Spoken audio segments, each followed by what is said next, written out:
You know that feeling when you're staring at the ceiling at 3 a.m. because your brain just absolutely refuses to clock out? Yeah, we've all been there. Well, in this explainer, we're unpacking a seriously fascinating psychological paradox. We're going to take a deep dive into the highly analytical, constantly active mind and explore exactly how and why so many chronic overthinkers eventually seek refuge in one very specific ancient philosophy, just to, finally find some calm. So, this brings us to a really compelling central question. Why do so many intelligent people eventually turn to Stoicism? It's kind of a paradox, right? We usually associate high intelligence with, well, constantly solving complex external problems. Society pretty much tells us that the smarter you are, the better you should be at engineering solutions, optimizing your life, and bending the world to your will. So, why do these brilliant engineers of modern life so often hit a psychological dead end? As the source material points out, raw intelligence often turns inward, creating this massive labyrinth of anxiety. But there's a distinct psychological journey that leads these specific types of thinkers straight to Stoicism. It's definitely not a coincidence, it's actually a highly predictable pattern. Just consider the exhausting reality of a highly analytical mind before it finds a proper framework to operate in. We're talking about years of relentless overthinking. It's constantly analyzing people's motives, completely dissecting every casual conversation, and obsessively chasing answers to questions that, well, simply don't have answers. It's honestly like having a Ferrari engine for a brain, but the gas pedal is stuck to the floor and you don't even have a steering wheel. You're just burning out the tires. Our source material highlights this as the chaotic baseline for highly intelligent individuals. They have minds with incredible raw processing power, but without an operating system to manage it all, they just end up replaying a slightly awkward conversation from 2014 while they're just trying to eat lunch. And man, it leads to profound mental fatigue. And that actually brings us to a pretty staggering number, 2,000. It's a brilliant piece of irony when you think about it. After all that modern mental chaos, even with our endless productivity apps, big data, AI, and modern psychology, the ultimate operating system for the overactive mind was mapped out over 2 millennia ago by guys in tunics. Just let that sink in for a second. The cure for the 21st century overthinker was formalized by people like Marcus Aurelius and Epictetus. It really forces a reckoning for the modern genius, doesn't it? It makes us ask, what exactly did they know about human nature that all of our modern technology has just completely missed? The journey usually starts when the analytical mind hits a massive, unyielding brick wall. The first major realization is simple, but honestly pretty devastating. They learn they just can't control everything. Highly intelligent people are deeply, deeply conditioned to believe they can outsmart any problem. They're used to managing every single variable in the equation. But life, with all of its messiness, completely refuses to be micromanaged. Eventually, trying to brute force the universe into submission just leads to a breakdown. Recognizing this fundamental truth is the great humbling. It's what begins to shift their entire analytical approach away from constant stress and toward deliberate focus. This shift requires a total rewiring of focus, what the Stoics called the dichotomy of control. The habit that creates endless stress is trying to wrangle things that are mathematically impossible to dictate. Other people, external outcomes, unpredictable circumstances. It's a losing battle, and it drains incredible amounts of energy. The solution? Retreating to the inner citadel. It means relentlessly focusing only on your own thoughts, actions, and responses. For a smart person, this isn't just a nice philosophy. It's a massive efficiency upgrade. It's essentially choosing to stop wasting your precious cognitive RAM on background applications that you have absolutely zero control over.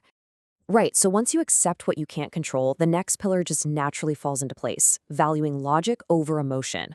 Look, the modern world is emotionally overloaded, and outrage is literally treated like a currency. For a hyperactive mind, being swept up in that chaotic, reactive tide is terrifying. When navigating a crisis, Stoicism encourages a retreat to rational thinking.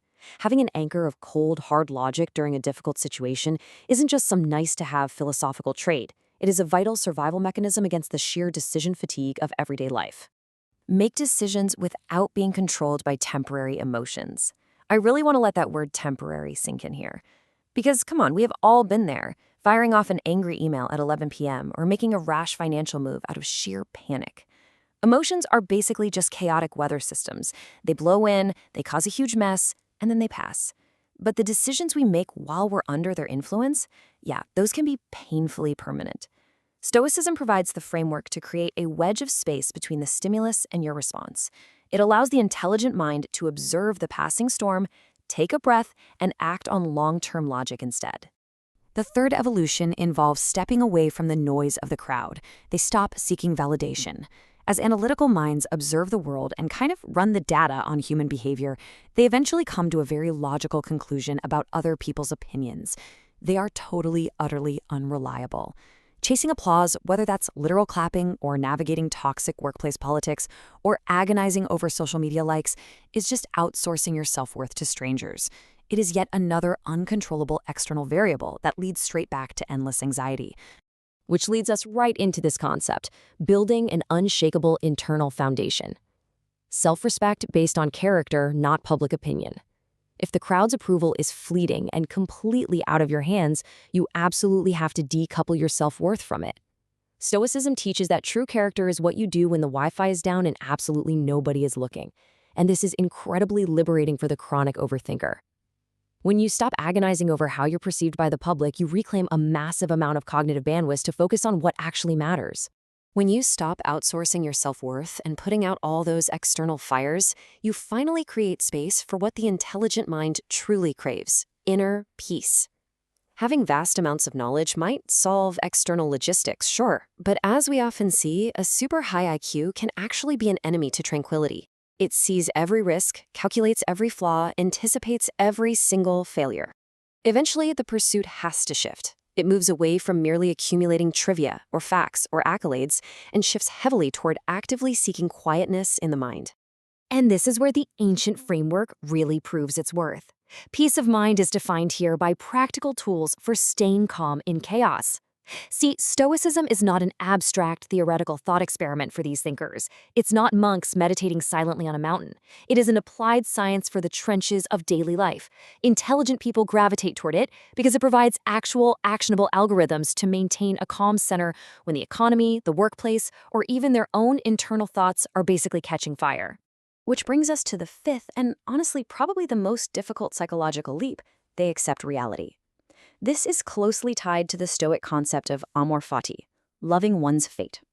For an intelligent person whose entire identity is built on challenging the status quo, arguing with reality, and trying to engineer better outcomes, putting down that intellectual armor is incredibly hard. Smart people love to say, well, this shouldn't have happened. But reality simply doesn't care about your arguments.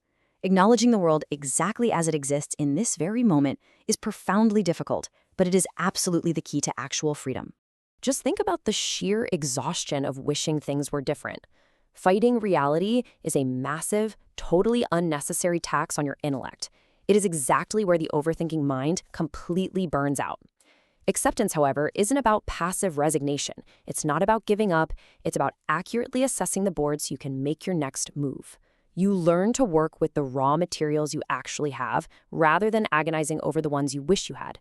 Surrendering to what is turns out to be the ultimate strategic advantage.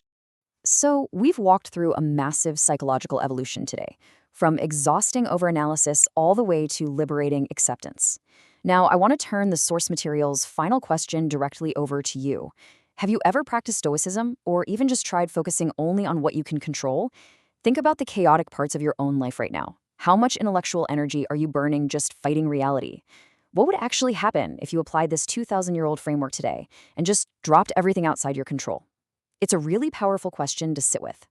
Thank you for joining me for this explainer. Until next time, keep your logic sharp and your mind calm.